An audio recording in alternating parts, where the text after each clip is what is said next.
السلام علیکم ورحمۃ اللہ تعالی وبرکاتہ۔ نحمده ونصلی ونسلم علی رسولہ الکریم، اما بعد فاعوذ باللہ من الشیطان الرجیم، بسم اللہ الرحمن الرحیم۔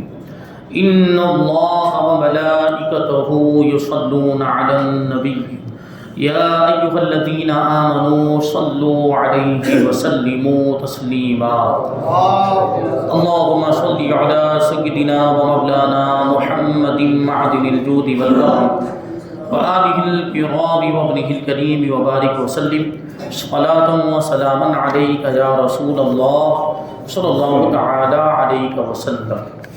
حضور پاک صلی اللہ علیہ وسلم کے معجزات کے بیان میں مقبولیت دعا کے تعلق سے معجزات بیان کیے جا رہے ہیں کہ حضور پاک صلی اللہ علیہ وسلم کی دعا اللہ تبارک و تعالیٰ کی بارگاہ میں کیسے مقبول ہوتی تھی، اور حضور کی دعا کی برکت سے کیسے کیسے حیرت انگیز واقعات پیش آئے، ان واقعات کو بیان کیا جا رہا ہے۔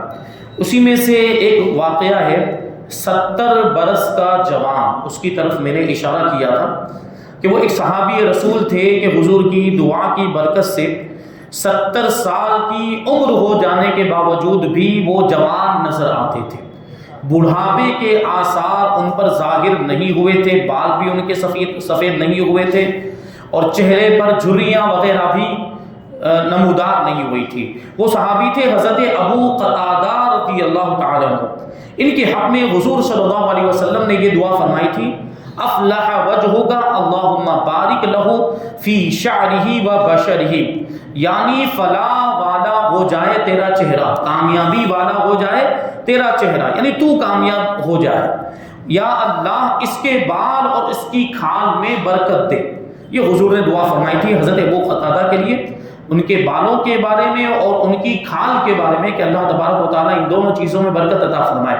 تو اس کے بارے میں کہتے ہیں کہ حضرت ابو قتادہ رضی اللہ تعالیٰ عنہ نے 70 برس کی عمر پا کر وفات پائی، مگر ان کا ایک بال بھی سفید نہیں ہوا تھا، نہ بدن میں جھریاں پڑی تھی، چہرے پر جوانی کی ایسی رونق تھی کہ گویا ابھی 15 برس کے جوان ہیں۔ یہ حضور کی دعا کی برکت تھی۔ اب آگے ہے کہ برکت اولاد کی دعا، اولاد میں برکت ہو جائے، حضور نے یہ دعا کس کو دی تھی؟ حضرت ابو طلحہ رضی اللہ تعالی عنہ کی بیوی حضرت ام سلیم رضی اللہ تعالی عنہ، یہ دونوں یعنی حضرت ابو طلحہ اور حضرت بیوی ام سلیم، یہ حضرت انس ابن مالک رضی اللہ تعالی عنہ کے والدین ہیں۔ حضرت انس ابن مالک بڑے مشہور صحابی رسول ہیں، حضور پاک صلی اللہ علیہ وسلم کے خادم کے طور پر آپ کی شہرت ہوئی، اور بچپن ہی سے آپ کی والدہ ماجرہ نے غالباً آپ کی 8 سال کی عمر تھی، حضرت انس ابن مالک رضی اللہ تعالی عنہ کی والدہ نے آپ کو حضور کی بارگاہ میں وقف کر دیا تھا، حضور کی خدمت میں دے دیا تھا کہ حضور اس کو اپنی خدمت پہ رکھیں اور آپ اس کی تربیت فرمائیں، اس سے جو کام لینا چاہے وہ کام بھی لے سکتے ہیں۔ تو حضرت ابو طلحہ حضرت انس کے والد اور آپ کی والدہ حضرت ام سلیم، آپ کی والدہ حضرت ام سلیم رضی اللہ تعالی عنہ بڑی ہوش مند اور حضور صلی اللہ علیہ وسلم کی نہایت ہی جانثار تھی۔ ان کا بچہ بیمار ہو گیا، اور حضرت ابو طلحہ رضی اللہ تعالیٰ عنہ گھر سے باہر ہی تھے کہ بچے کا انتقال ہو گیا۔ حضرت ام سلیم رضی اللہ تعالیٰ عنہ نے بچے کو الگ مکان میں لٹا دیا، اور جب حضرت ابو طلحہ رضی اللہ تعالیٰ عنہ مکان میں داخل ہوئے اور بیوی سے پوچھا کہ بچہ کیسا ہے، بیوی نے جواب دیا کہ اس کا سانس ٹھہر گیا ہے، وہ سکون پا گیا ہے، یعنی کنایا کے الفاظ استعمال کیے۔ انہوں نے صاف نہیں کہا کہ بچے کا انتقال ہو گیا ہے، کیونکہ وہ باہر سے محنت مشقت کر کے آئے تھے، تھکے ہارے ہوئے تھے، کھانا بھی نہیں کھایا، تو پہلے ہی یہ خبر دے دی جاتی کہ بچے کا انتقال ہو گیا تو وہ کھانا بھی نہیں کھاتے اور ان کی تکلیف میں اضافہ ہو جاتا۔ تو یہی کہ بیوی نے جواب دیا کہ اس کا سانس ٹھہر گیا ہے اور مجھے امید ہے کہ وہ آرام پا گیا ہے، سکون پا گیا ہے۔ یہ کنایا اور اشارے کے الفاظ میں انہوں نے بات کی۔ حضرت ابو طلحہ رضی اللہ تعالیٰ عنہ نے یہ سمجھا کہ وہ اچھا ہے، یعنی اس کی بیماری اچھی ہو گئی ہے۔ چنانچہ دونوں میاں بیوی ایک ہی بستر پر سوئے بھی، لیکن صبح کو جب غسل کر کے مسجد نبوی میں نماز فجر کے لیے جانے لگے تو بیوی نے بچے کی موت کا حال سنا دیا۔ حضرت ابو طلحہ رضی اللہ تعالیٰ عنہ نے رات کا سارا ماجرا بارگاہ نبوت میں عرض کیا تو آپ نے ارشاد فرمایا کہ مجھے امید ہے کہ خداوند تعالیٰ تمہاری آج کی رات میں برکت عطا فرمائے گا۔ چنانچہ اس رات کی برکت مقررہ مہینوں کے بعد ظاہر ہوئی جو عام طور پر جو حمل کی مدت ہوتی ہے۔ حضرت ابو طلحہ رضی اللہ تعالیٰ عنہ کے فرزند حضرت عبداللہ پیدا ہوئے اور حضور اقدس صلی اللہ علیہ وسلم نے ان کو اپنی گود میں بٹھا کر اور عجوا کھجور کو چبا کر ان کے منہ میں ڈالا اور ان کے چہرے پر اپنا دست رحمت پھرا دیا اور عبداللہ نام رکھا۔ ایک انصاری حضرت عبایہ بن رفاعہ کا بیان ہے کہ دعائے نبوی کی برکت کا یہ اثر ہوا کہ میں نے ابو طلحہ کی 9 اولادوں کو دیکھا ہے جو سب کے سب قرآن مجید کے قاری اور حافظ تھے۔ حضور نے دعا فرمائی تھی ان کی اولاد کے لیے تو اللہ تبارک و تعالیٰ نے ان کو یہ برکت عطا فرمائی۔ حضرت جریر ابن عبداللہ صحابی رسول گھوڑے کی پیٹھ پر جم کر بیٹھ نہیں سکتے تھے، ان کو کوئی تکلیف تھی، وہ گھوڑے پر سواری نہیں کر پاتے تھے۔ حضور اقدس صلی اللہ علیہ وسلم نے ان کو ذوالخلصہ کے بت خانے کو توڑنے کے لیے بھیجنا چاہا، ایک جگہ کا نام ہے، تو انہوں نے یہی عذر پیش کیا کہ یا رسول اللہ میں اونٹ پر گھوڑے پر سوار نہیں ہو پاتا تو میں وہاں کیسے پہنچ پاؤں گا۔ عرض کیا یا رسول اللہ میں گھوڑے پر جم کر نہیں بیٹھ سکتا، تو آپ نے ان کے سینے پر ہاتھ مارا اور یہ دعا فرمائی یا اللہ اس کو گھوڑے پر جم کر بیٹھنے کی قوت عطا فرما اور اس کو ہادی اور مہدی بنا دے، یعنی ہدایت یافتہ اور ہدایت دینے والا بنا دے۔ اس دعا کے بعد حضرت جریر رضی اللہ تعالیٰ عنہ گھوڑے پر سوار ہوئے اور قبیلہ احمس کے 150 سواروں کا لشکر لے کر گئے اور اس بت خانے کو توڑ پھوڑ کر جلا ڈالا اور مزاحمت کرنے والے یعنی مقابلہ کرنے والے کفار کو بھی قتل کر ڈالا۔ جب واپس لوٹے تو حضور صلی اللہ علیہ وسلم نے ان کے لیے اور قبیلہ احمس کے حق میں دعا فرمائی، یہ حضور کی دعا کی برکت تھی۔ حضرت طفیل دوسی رضی اللہ تعالیٰ عنہ اپنے چند ساتھیوں کے ساتھ بارگاہ اقدس میں حاضر ہوئے اور عرض کیا کہ یا رسول اللہ صلی اللہ تعالیٰ علیہ وسلم قبیلہ دوس نے اسلام کی دعوت قبول کرنے سے انکار کر دیا، لہٰذا آپ اس قبیلے کی ہلاکت کے لیے دعا فرما دیجئے کہ وہ قبیلہ ہلاک ہو جائے، برباد ہو جائے۔ لوگوں نے آپس میں یہ کہنا شروع کر دیا کہ اب آپ کی دعائے ہلاکت سے یہ قبیلہ ہلاک ہو جائے گا، یہ قبیلہ برباد ہو جائے گا، لیکن رحمت عالم صلی اللہ علیہ وسلم نے قبیلہ دوس کے لیے ہلاکت کی دعا نہیں فرمائی، بربادی کی دعا نہیں فرمائی، بلکہ یہ رحمت والی دعا فرمائی کہ الہی تو قبیلہ دوس کو ہدایت عطا فرما اور ان کو میرے پاس لے کر آ۔ رحمت للعالمین صلی اللہ علیہ وسلم کی یہ دعا قبول ہوئی، چنانچہ پورا قبیلہ مسلمان ہو کر بارگاہ نبوت میں حاضر ہو گئے۔ یہ حضور پاک صلی اللہ علیہ وسلم کی دعا کی مقبولیت، اللہ کی بارگاہ میں آپ کا مرتبہ۔ حضور اقدس صلی اللہ علیہ وسلم کے سامنے ایک شخص بائیں ہاتھ سے کھانے لگا، الٹے ہاتھ سے، جبکہ صحیح طریقہ اور سنت طریقہ کیا ہے؟ سیدھے ہاتھ سے کھایا جائے۔ آپ نے ارشاد فرمایا کہ دائیں ہاتھ سے کھاؤ، تو اس نے غرور اور تکبر سے کہا کہ میں دائیں ہاتھ سے کھا نہیں سکتا، یعنی تکبر میں، حالانکہ ایسا کچھ کوئی مجبوری نہیں تھی، کبھی ایسے کسی آدمی کو کوئی مجبوری ہوتی ہے، وہ ہاتھ میں زخم ہے، سیدھے ہاتھ میں زخم ہے یا کچھ لگ گیا ہے تو سیدھے ہاتھ سے نہیں کھا پاتے، تو الٹے ہاتھ سے کبھی مجبوری میں کھاتے، لیکن اس کو تو کوئی مجبوری بھی نہیں تھی، اس نے تکبر کی بنیاد پر یہ کہا کہ میں دائیں ہاتھ سے نہیں کھا سکتا۔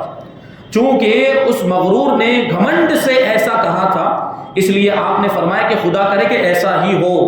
چنانچہ اس کے بعد ایسا ہی ہوا کہ وہ اپنے دائیں ہاتھ کو اٹھا کر واقعی اپنے منہ تک نہیں لے جا سکتا تھا، یعنی اس کے ہاتھ کی طاقت ہی ختم ہو گئی، اب اس کے اندر وہ طاقت ہی نہیں رہی کہ وہ ہاتھ کو اٹھا کر اپنے منہ تک لے جا سکے۔ پہلے اس کے اندر صلاحیت تھی کہ وہ دائیں ہاتھ سے کھاتا، لیکن حضور کو ایسا جواب دینے کی وجہ سے اب اس پر یہ گویا کہ عذاب نازل ہو گیا کہ اب وہ چاہ کر بھی اپنے دائیں ہاتھ کو منہ تک نہیں لے جا سکتا تھا۔ یہ حضور کی دعا میں اثر تھا۔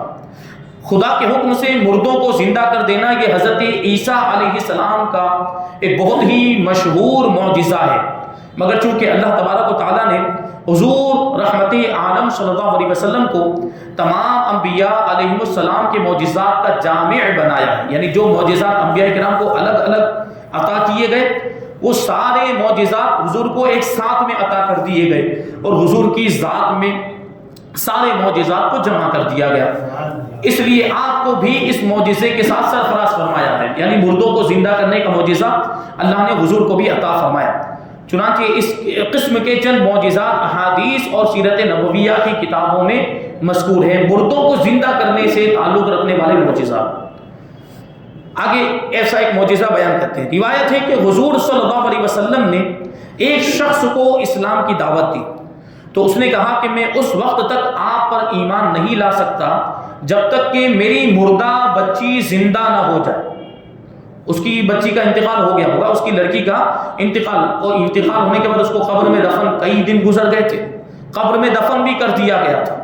تو اس نے یہ کہا کہ میری بچی اگر زندہ، آپ اگر میری بچی کو زندہ کر دیں تو میں آپ پر ایمان لے آؤں گا. آپ نے فرمایا کہ تم مجھے اس کی قبر دکھاؤ، اس کو کہاں دفن کیا گیا. اس نے اپنی لڑکی کی قبر دکھا دی. حضور اکرم صلی اللہ علیہ وسلم نے اس لڑکی کا نام لے کر پکارا، قبر کے پاس تشریف لے گئے اور قبر کے قریب کھڑے ہونے کے بعد حضور پاک صلی اللہ علیہ وسلم نے اس لڑکی کا نام لے کر پکارا تو اس لڑکی نے قبر سے نکل کر جواب دیا کہ اے حضور میں آپ کے دربار میں حاضر ہوں. یا رسول اللہ میں حاضر ہوں، فرمائے کیا حکم ہے. پھر آپ نے اس لڑکی سے فرمایا کہ کیا تم پھر دنیا میں لوٹ کر آنا پسند کرتی ہو، یعنی پھر کیا زندہ ہو کر زندگی دنیا میں جس طریقے سے پہلے گزارتی تھی ویسے دوسرے لوگوں کی طرح زندگی گزارنا چاہتی ہوں. تو لڑکی نے جواب دیا نہیں یا رسول اللہ، میں نے اللہ تبارک و تعالیٰ کو اپنے ماں باپ سے زیادہ مہربان اور آخرت کو دنیا سے بہتر پایا، میں واپس دنیا میں نہیں آنا چاہتا. تو حضور پاک صلی اللہ علیہ وسلم نے اس لڑکی کو زندہ کر دیا، قبر سے اٹھ کر اس نے جواب دیا.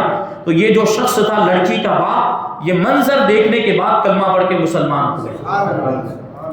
حضرت جابر رضی اللہ تعالیٰ عنہ، بڑا مشہور واقعہ ہے. حضرت جابر رضی اللہ تعالیٰ عنہ نے ایک بکری ذبح کر کے اس کا گوشت پکایا اور روٹیوں کا چورا کر کے سرید بنایا. سرید کا مطلب یہ ہوتا ہے کہ روٹی کو چورا کرنے کے بعد اس میں سالن ملا دیا جائے. تو یہ ہو جاتا ہے. عام طور پر ہم جو کھاتے ہیں وہ روٹی کا ایک ٹکڑا توڑتے ہیں، پھر اس کو سالن میں بھگو کر، اس کو سالن میں ڈبو کر اس کو کھاتے ہیں.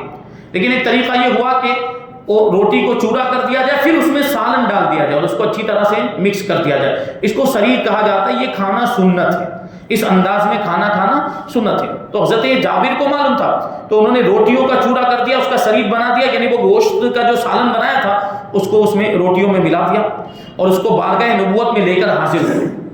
حضور صلی اللہ علیہ وسلم اور صحابہ کرام نے اس کو تناول فرمایا. جب سب لوگ کھانے سے فارغ ہو گئے تو حضور رحمت عالم صلی اللہ علیہ وسلم نے تمام ہڈیوں کو ایک برتن میں جمع فرمایا اور ان ہڈیوں پر اپنا دست مبارک رکھ کے کچھ کلمات ارشاد فرمائے. تو یہ معجزہ ظاہر ہوا کہ وہ بکری زندہ ہو کر کھڑی ہو گئی اور دم ہلانے لگی.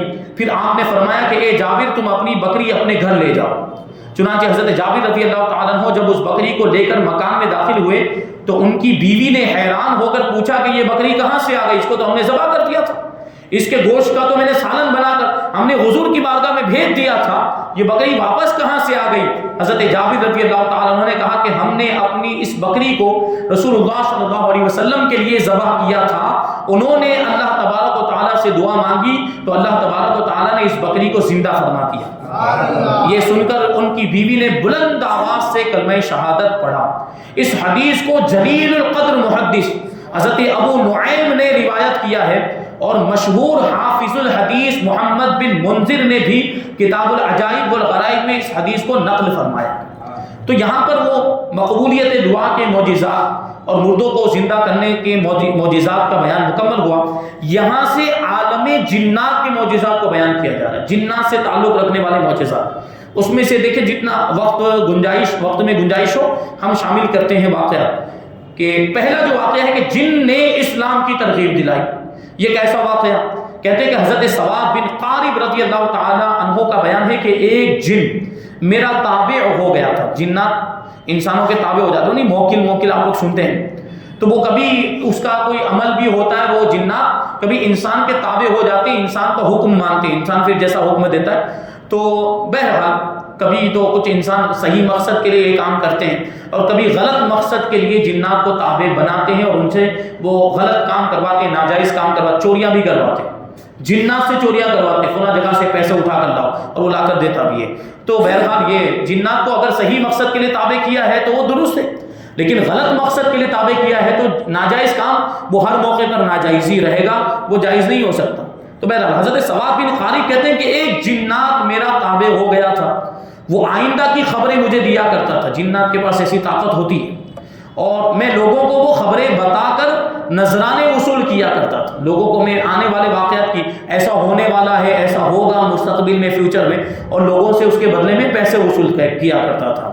ایک بار اس جن نے مجھے آ کر جگایا اور کہا کہ اٹھ اور ہوش میں آ، اگر تجھ میں کچھ شعور ہے تو چل اور بنی ہاشم کے سردار کے دربار میں حاضر ہو کر ان کا دیدار کر، جو لؤی بن غالب کی اولاد میں پیغمبر ہو کر تشریف لائے۔ یعنی اس جنات نے حضور کے بارے میں حضرت ثواب بن قارب کو خبر دی کہ جلدی چل، اگر تجھے کچھ بھی شعور ہے تو ان کی بارگاہ میں حاضر ہو کر ان پر ایمان لیا، کلمہ پڑھ کے مسلمان ہو جا۔ تو حضرت ثواب بن قارب کہتے کہ میں مسلسل 3 راتیں مجھ پر ایسی گزری کہ میرا یہ جن مجھے نیند سے جگا جگا کر برابر یہی کہتا رہا، حضور کے بارے میں، حضور کی بارگاہ میں حاضر ہونے کے بارے میں تاکید کرتا رہا، یہاں تک کہ میرے دل میں اسلام کی الفت اور محبت پیدا ہو گئی، اور میں اپنے گھر سے روانہ ہو کر مکہ مکرمہ میں حضور صلی اللہ علیہ وسلم کی خدمت اقدس میں حاضر ہو گیا۔ آپ نے مجھے دیکھ کر خوش آمدید کہا، استقبال کیا، اور فرمایا کہ میں جانتا ہوں کہ کس سبب سے تم یہاں آئے ہو۔ یہ حضور کا علم غیب ہے، اور جنات کو خواب میں آ کر بتاتا تھا، اور وہ تنہائی میں واقعہ پیش آتا تھا۔ جنات نے کتنی بار ان کو جو حضور کی بارگاہ میں حاضر ہونے کی تاکید اور تلقین کی، حضور پاک صلی اللہ علیہ وسلم کو سب یہاں پر پتہ چل گیا، یہ حضور کا علم غیب ہے۔ تو حضور نے پہلے ہی کہہ دیا کہ میں جانتا ہوں کہ تم کس وجہ سے یہاں آئے ہو اور تمہارے آنے کا سبب کیا بنا۔ میں نے عرض کیا کہ یا رسول اللہ صلی اللہ علیہ وسلم، میں نے آپ کی مدح میں ایک قصیدہ کہا ہے، یعنی آپ کی مدح میں، آپ کی تعریف میں ایک نعت لکھی ہے، چند اشعار لکھے ہیں، پہلے آپ اس کو سن لیجئے۔ آپ نے فرمایا کہ پڑھو کیا لکھا ہے۔ چنانچہ میں نے اپنا قصیدہ بائیہ، قصیدہ بائیہ کا مطلب کیا ہوتا ہے؟ جو با پر ختم ہو، جس میں ہر شعر با پر ختم ہو۔ اسی طرح سے بہت سارے قصیدے جو قصیدے میمیہ کہلاتے ہیں، یعنی جن کے ہر شعر کے آخر میں میم آتا ہے، تو وہ قصیدہ میمیہ ہو جاتا ہے۔ تو انہوں نے لکھا تھا، وہ کون سا قصیدہ تھا؟ وہ قصیدہ بائیہ تھا، یعنی اس کے آخر میں، ہر شعر کے آخر میں با آتا تھا۔ تو وہ قصیدہ بائیہ جو حضور صلی اللہ علیہ وسلم کی تعریف میں نظم کیا تھا، لکھا تھا، وہ پڑھ کر رحمت عالم صلی اللہ علیہ وسلم کو سنایا۔ اس قصیدے کا آخری شعر یہ ہے کہ وَقُلْ لِي شَفِيعًا يَوْمَ لَا ذُو شَفَاعَةٍ سِوَاكَ بِمُغْنٍ عَنْ سَوَادِ ابْنِ قَارِبٍ، یعنی آپ اس دن میرے شفیع بن جائیں، اس دن میری شفاعت کرنے والے بن جائیں، جس دن آپ کے سوا سواد بن قارب کی شفاعت کرنے والا کوئی نہیں ہوگا، نہ کوئی نفع پہنچانے والا ہوگا۔ اس حدیث کو امام بیہقی نے روایت فرمایا۔ اب یہ دیکھیں، حضور پاک صلی اللہ علیہ وسلم کو جنات بھی جانتے، اس سے اس واقعے سے ہمیں کیا پتہ چلا کہ حضور پاک صلی اللہ علیہ وسلم کو جنات بھی جانتے پہچانتے ہیں، اور حضور پاک صلی اللہ علیہ وسلم کی آمد کا، آپ کے اعلان نبوت فرمانے کا وہ بھی انتظار کر رہے تھے۔ اسی لیے تو وہ جنات نے، جیسے ہی حضور پاک صلی اللہ علیہ وسلم نے اعلان نبوت فرمایا، وہ جنات نے حضرت ثواب بن قارب کو حضور کے تعلق سے خبر دی کہ وہ بنی ہاشم کے سردار ہیں، اور لؤی بن غالب کے خاندان سے ان کا تعلق ہے، ان کی بارگاہ میں حاضر ہو جاؤ اور ان پر ایمان لے آؤ۔ یہ جنات نے خبر دی تھی حضرت ثواب بن قارب کو، پھر وہ حضور کی بارگاہ میں حاضر ہو کر مسلمان ہو گئے۔ ایک اور واقعہ دیکھیں، ابن سعد نے جعد بن قیس مرادی سے روایت کی ہے کہ ہم 4 آدمی حج کا ارادہ کر کے اپنے وطن سے روانہ ہوئے۔ یمن کے ایک جنگل میں ہم لوگ چل رہے تھے کہ ناگہاں اچانک اشعار پڑھنے کی آواز آئی، کہیں سے اشعار، شعر پڑھنے کی آواز آئی۔ ہم نے ان اشعار کو غور سے سنا تو ان کا مضمون یہ تھا، ان میں یہ بیان کیا جا رہا تھا کہ اے سوارو، تم لوگ زمزم اور حتیم پر پہنچو تو حضرت محمد صلی اللہ علیہ وسلم کی خدمت میں ہمارا سلام عرض کر دینا، جن کو اللہ تبارک و تعالیٰ نے اپنا رسول بنا کر بھیجا ہے، اور ہمارا یہ پیغام بھی پہنچا دینا کہ ہم آپ کے دین کے فرما بردار ہیں، کیونکہ حضرت مسیح بن مریم علیہ السلام نے ہم لوگوں کو اس بات کی وصیت فرمائی تھی۔ یقیناً یہ یمن کے جنگل میں رہنے والے جنوں کی آواز تھی، وہ جنات نے یہ ان کو آواز دی تھی۔ حضرت ابن سعد نے جو روایت کیا ہے یہ جعد بن قیس مرادی سے روایت کی کہ ہم 4 آدمی جا رہے تھے، انہوں نے جنات کی آواز کو سنا تھا، اور وہ جنات حضرت عیسیٰ علیہ السلام کے زمانے کے تھے۔ جنات کی عمریں بڑی لمبی ہوتی، ہزاروں سال کی بھی ہوتی ہے، کیونکہ حضور پاک صلی اللہ علیہ وسلم کے زمانے اور حضرت عیسیٰ علیہ السلام کے زمانے میں بڑا سینکڑوں سال کا فاصلہ ہے۔ تو حضرت عیسیٰ علیہ السلام نے ان کو تاکید فرمائی تھی، جنات کو حضرت عیسیٰ علیہ السلام نے یہ وصیت کی تھی کہ نبی آخر الزمان میرے بعد مبعوث ہونے والے، اگر تم ان کا زمانہ پاؤ تو ان پر ایمان لے آنا، ان کے فرما بردار بن جانا۔ تو انہوں نے یہی بات اس میں عرض کی ہے کہ جا کر ہمارا سلام حضور کی بارگاہ میں عرض کر دینا، اور حضور کو یہ پیغام پہنچا دینا کہ ہم ان کے دین کے فرما بردار ہیں، ان کے دین کی پیروی کرنے والے ہیں۔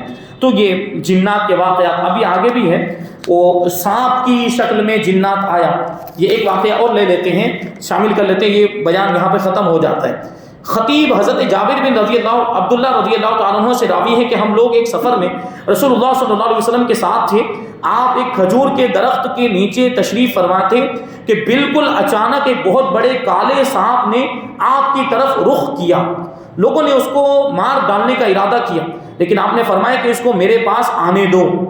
جب یہ آپ کے پاس پہنچا تو اپنا سر آپ کے کانوں کے پاس کر دیا، گویا کہ کچھ کہہ رہا ہوں۔ پھر آپ نے اس سانپ کے منہ کے قریب اپنا منہ کر کے چپکے کچھ ارشاد فرمایا، اس کے بعد اسی جگہ یک بارگی وہ سانپ اس طرح غائب ہو گیا کہ گویا زمین اس کو نگل گئی۔ حضرت جابر رضی اللہ تعالیٰ عنہ کہتے ہیں کہ ہم لوگوں نے عرض کیا کہ یا رسول اللہ صلی اللہ تعالیٰ علیہ وسلم، آپ نے سانپ کو اپنے کانوں تک پہنچنے دیا؟ یہ منظر دیکھ کر ہم لوگ ڈر گئے تھے کہ کہیں یہ سانپ آپ کو کاٹ نہ لے۔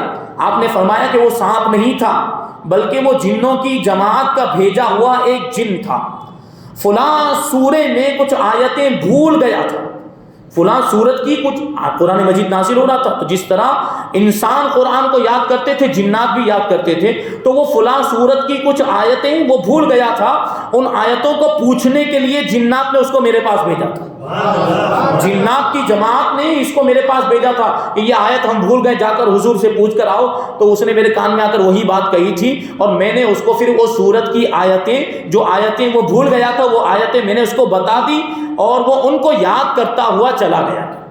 تو یہ جنات بھی حضور پاک صلی اللہ علیہ وسلم کو جانتے پہچانتے تھے، اور حضور پر جنات بھی ایمان لائے۔ اب وہ جنات کے بہت سارے واقعات لے لیں تو جن کا واقعہ اس سے پہلے جمعہ کی تقریر میں بیان کر چکا ہوں۔ تو وہ جنات حضور پاک صلی اللہ علیہ وسلم کو جانتے پہچانتے اور ایمان بھی لائے، اور قرآن بھی پڑھتے تھے، قرآن سیکھتے سکھاتے بھی تھے، اس سے ہمیں پتہ چلتا ہے۔ آگے عناصر اربعہ سے تعلق رکھنے والے معجزات، عناصر اربعہ یعنی آگ، پانی، مٹی اور ہوا، ان 4 چیزوں سے تعلق رکھنے والے معجزات کا بیان انشاءاللہ آئندہ درس سے ہوگا۔ اللہ تبارک و تعالیٰ کی بارگاہ میں دعا ہے کہ جو کچھ بھی بیان ہوا اس پر ہم سب کو عمل کرنے کی توفیق عطا فرمائے۔ حضور پاک صلی اللہ علیہ وسلم کی سچی پکی محبت ہم سب کے دلوں میں پیدا فرمائے۔ وما علینا الا البلاغ۔